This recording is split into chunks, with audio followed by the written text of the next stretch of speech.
We usually accept the dates on our calendars without a second thought, but almost everything we've been taught about the timeline of the Star of Bethlehem is based on a manufactured tradition. Millions of people track and celebrate this event in late December, using localized dates that actually stem from older, unrelated winter solstice festivals. If the late December timeline is inaccurate, it leaves us with an immediate problem to solve. When did this convergence actually happen? To find the answer, we have to look past modern traditions and use the original law calendar, the precise timekeeping metric used by the people who recorded the event firsthand. When we cross-reference those ancient texts, a very specific date emerges. The event is recorded on the 17th day of the month of Sivan.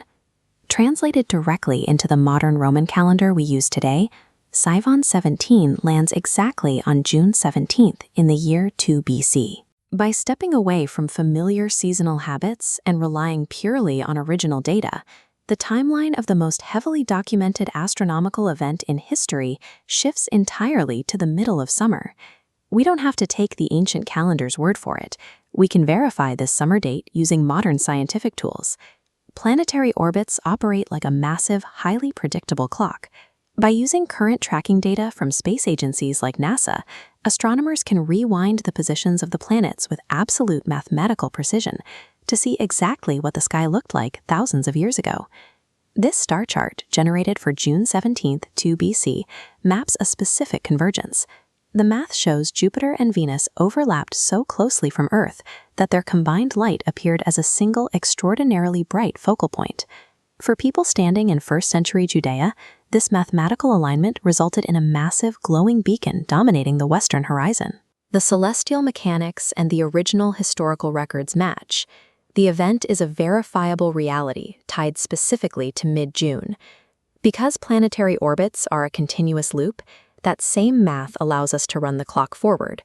Projecting into our immediate future, the tracking data points directly to June 16th and 17th of 2026.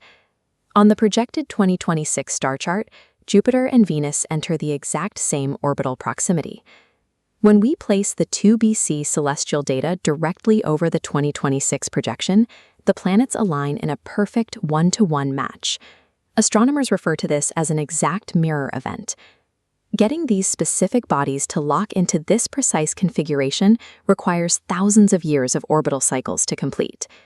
What we are looking at for the summer of 2026 is a measurable repetition of the most famous night sky in human history. True history is recorded in the unalterable clockwork of the solar system, providing a fixed point of reference that exists independently of human tradition. Discovering these original names and the true historical timeline allows you to move beyond modern filters and engage with history as it was actually recorded. Now that the astronomical data is available, you have a choice. You can acknowledge the verifiable math or continue following dates that have no basis in the actual event.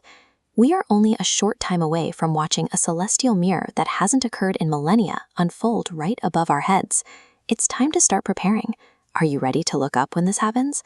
Let me know where you stand in the comments. Ultimately, finding the truth requires looking past manufactured dates and seeking out the original sources for yourself. Because once you see the math, the illusions of tradition start to fade.